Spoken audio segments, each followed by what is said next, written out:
така и не можеме да знаеме зошто лавовите, односно како лавовите, кога биле гладни, не го изеле Данијел, а потоа ги изеле другите. Нешто на таа тема ќе стане збор малку подоцна, која ќе зборуваме за првиот вистински пример на исцеление во Библијата. Мејатата сабота ја споменавте Марија, односно Миријам, односно Меријем, зависи на кој јазик го кажувате. Меѓутоа, тоа беше заради казна. Мојсеевата лепра пак предходно беше заради финта. На почетокот, во излез. А сега ќе имаме еден вистински проблем, кој што барал исцеление.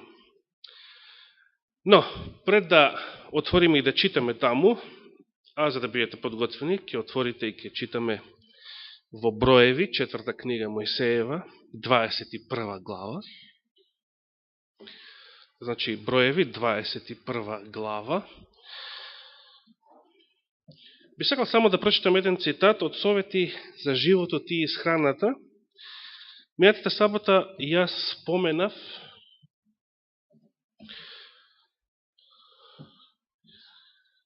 која била причината зашто Господ на послепотопниот човечки род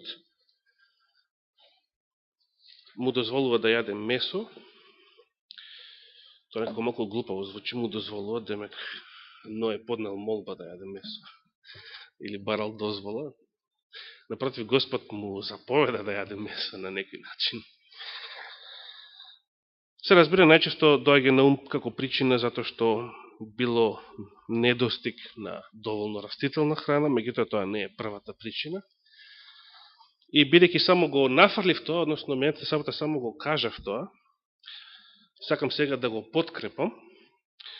Лани се секам го кажав, го цитирав ова исто така, меѓутоа тоа беше во дел на здравствен прилог, не беше снимено, не беше дел од, не влезе во записник, што би рекле, од меморијата на камерата и на интернетот.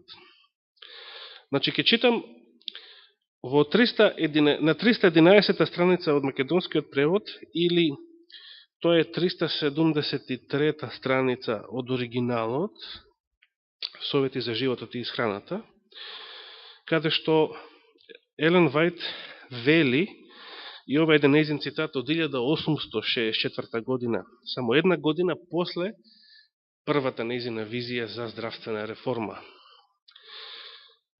По потопот, луѓето јаделе многу животинска храна.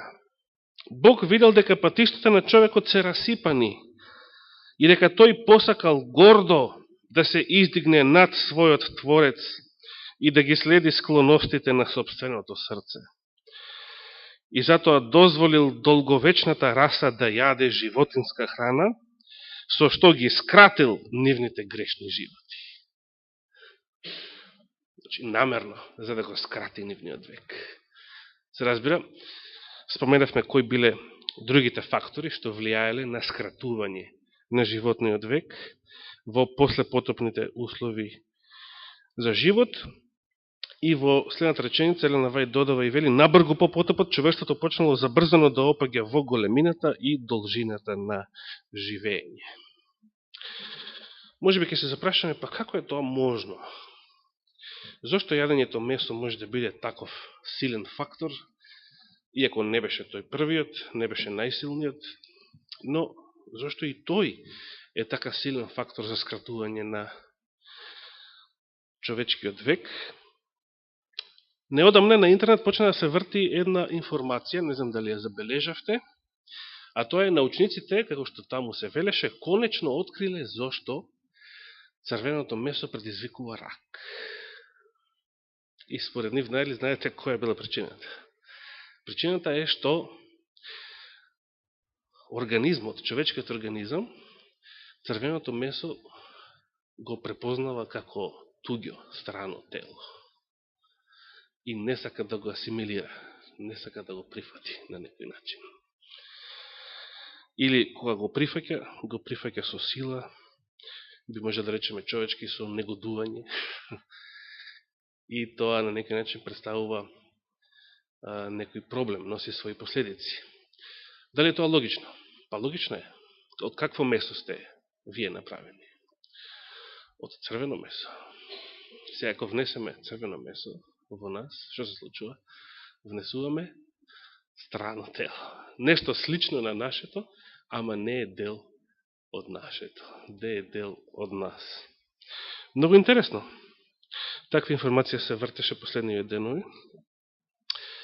И пред да започнеме со главата,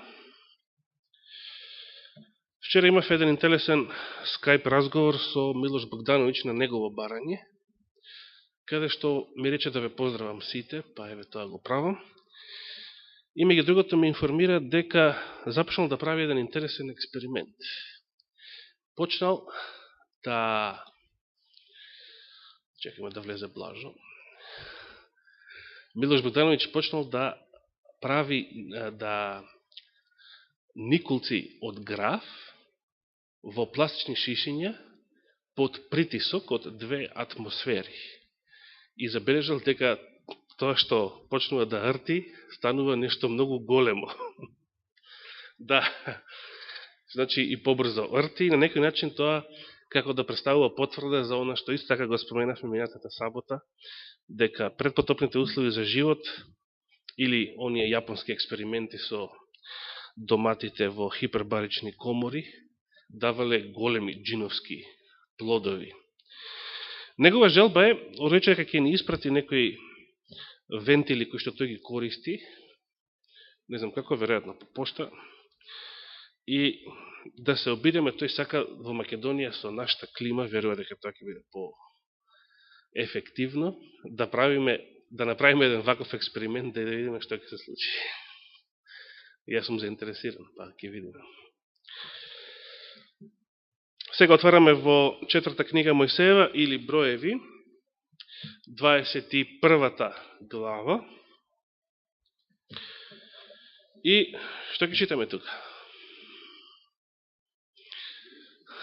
Зми, да.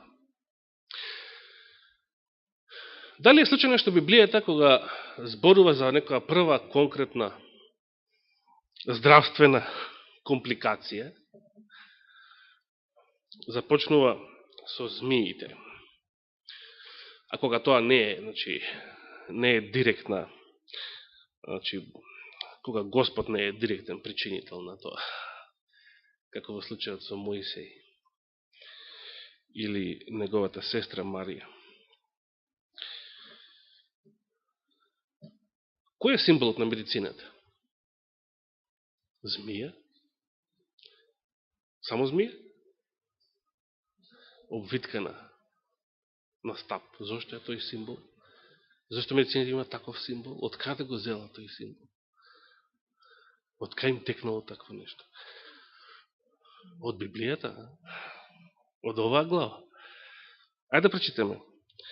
Почнеме да читаме од 4-тиот стих.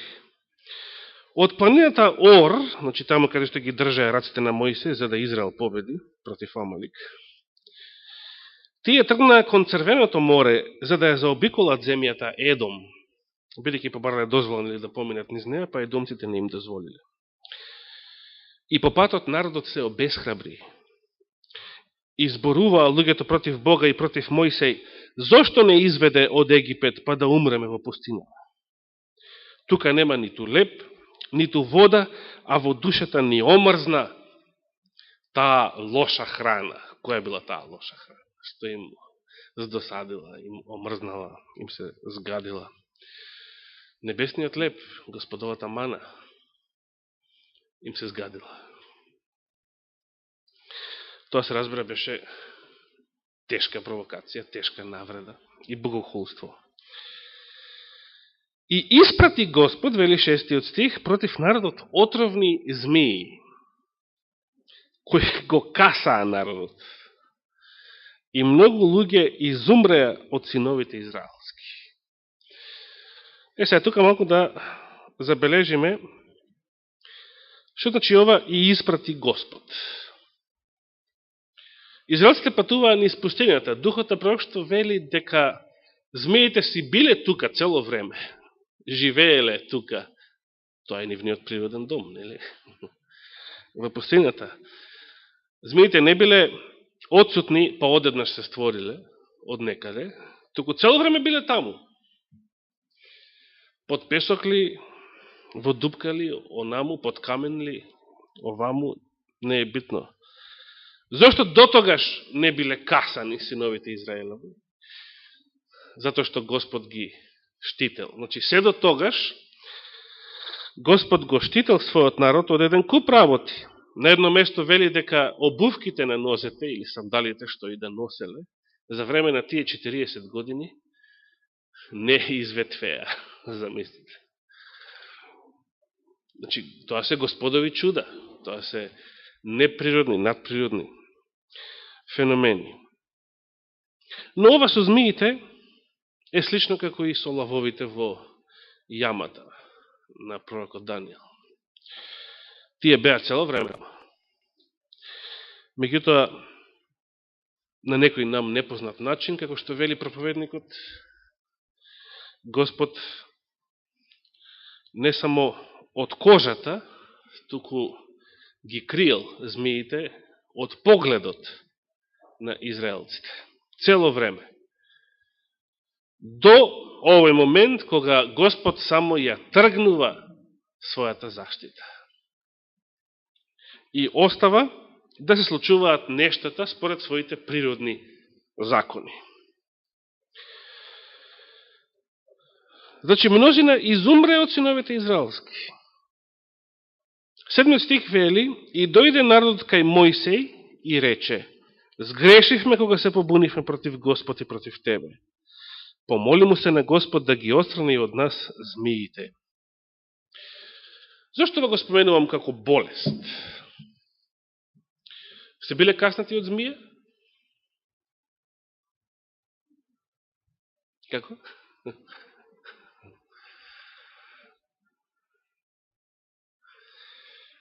Јас сум бил... Не сум бил каснат, се извинувам.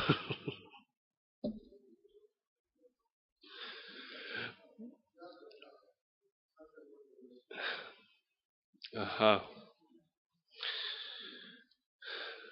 Сум имал работа со змии, поточно повеќе. Имам утепано некои змии на матка. Отровни беа, копнени змии.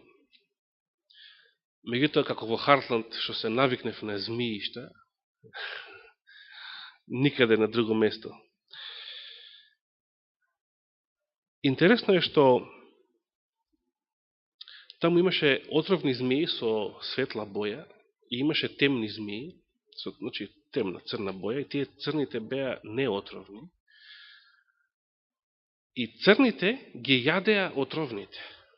Има видено, лично застанавме еднаш, излеговме од кола и видовме како една црна змија постепено ја голта таа жолтата отровната змија, додека не ја проголта целата. Знаете, змискиот отров, обично велат дека е смртоносен, зависи сега и од кои змии, меѓутоа, може би од повеќето отровници. Има луѓе што, ако навреме се интервенира, ако се истица отров, ако се локализира местото, се изолира, да не преку крвотокот да не отиде понатаму, па сето тоа навреме во болница, во денешно време, и има повеќе луѓе, што сме гледале можеби на телевизија, разни документарни емисии. Имаше еден тип во Австралија, каде што врие иначе од змиишта, кој што беше голем обожавател на змии, според една емисија во Animal Planet, и беше каснат од змија, беше спасен благовремено со сите тие процедури и на крајот знаете што изјавил?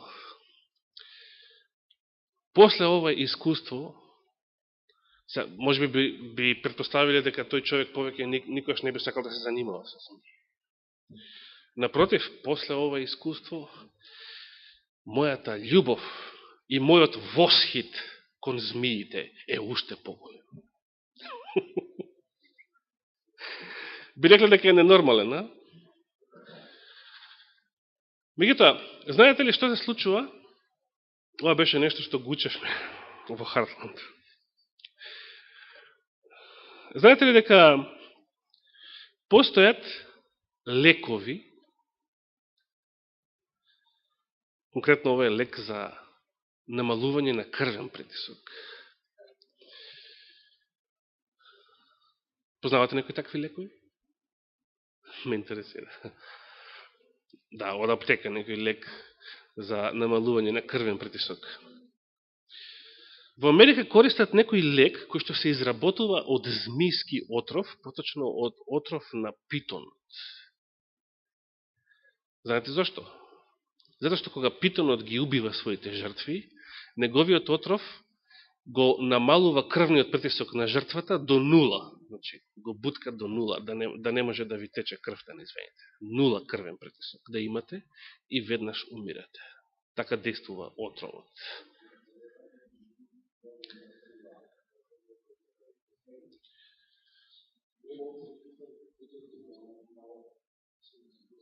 Не знам зашто ми остана во главата питонот во врска со тоа, може би сум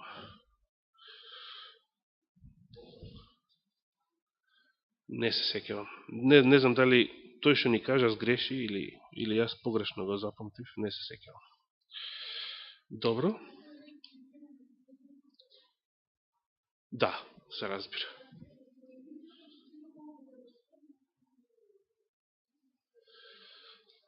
Зошто ова го зборувам? Ова го зборувам затоа што кога се работи за болест, за било која болест, постојат две опции. Елена Вајд вели, постојат многу начини на кои што се практикува уметноста на исцелувањето. Буквално така вели. Постојат многу начини да се практикува уметноста на исцелувањето, но само еден кој што небото го одобрува. Сте го чуле порано тој цитат? Постојат многу начини да се практикува уметноста на исцелувањето, но само еден кој што небото го одобрува. Кој е тој еден? Постои само еден начин на исцелување од било која болест кој што небото го одобрува. А кои се оние кои што Господ не ги одобрува? А кои што се лекови? Да. Знаете од каде доаѓа тој збор? Фармација? Знаете што значи фармакон? Фармакон на грчки значи отров. Змиски отров. Отров значи, да. Зошто американците велат drugs, дрога за лековите? Лековите да ги нарекуваат дроги. Драгстор, значи продавница за дрога. Сте купиле некојаш нешто од драгстор? Да се насмееме. Сте биле продавница за дрога.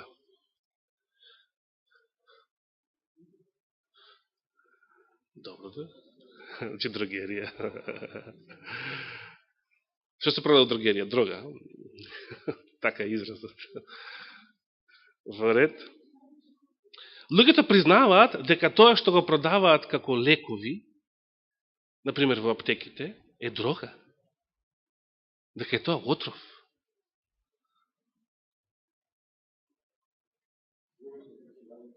Дали Господ го одобрува? Дали Господ го одобрува овој начин на исцелување, што доаѓа од змијата, така да се изразиме? Знаете дека фармацијата се споменува во Светото писмо?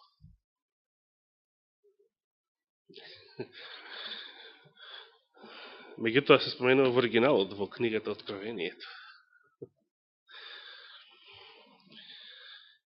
Се споменува како нешто што Господ, заради што Господ ќе ја суди големата блудница. покрај многу други работи и за незината фармација, буквално, вели оригиналот, а се преведува со незиното волшебништво во многу преводи. Со незината измама, може да се рече.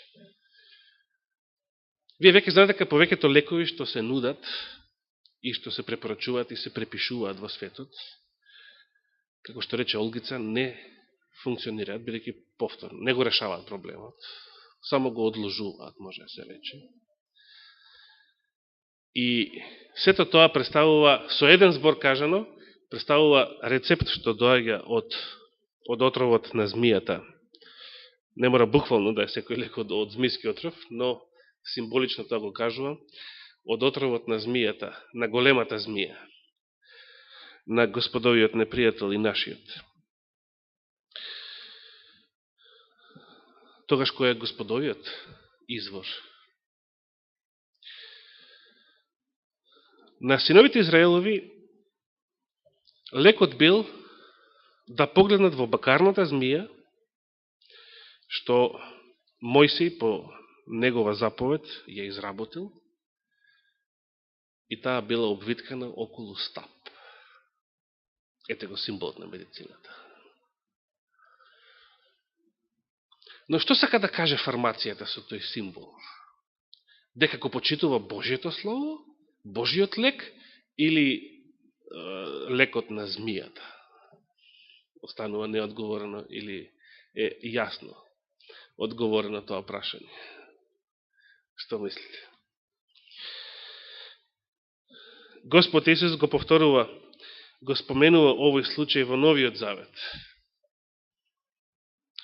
И му вели на Никодима таму во Евангелието според Јован, 3 глава, како што Мојсей ја подигна бакарната змија во пустината, така и Синот човечки треба да биде издигнат.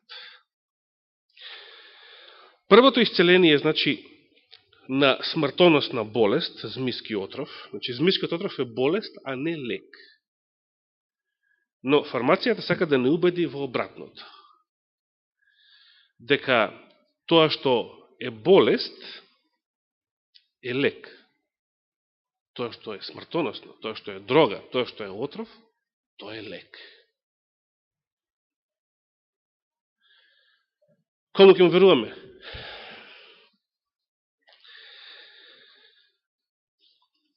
Господ сака да не поучи со ова прво искуство, споменато во Библијата, како пример на исцеление од смртоносна болест, дека решението, прво и пред се, е нашето покаяние, значи, господовиот лек како функционира, кој што не содржи отрови и други.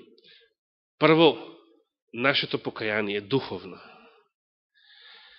И погледот кон Исуса, погледот кон Голгота. Се разбира, не може и да постои поинакво покаяние, а да биде вистинско.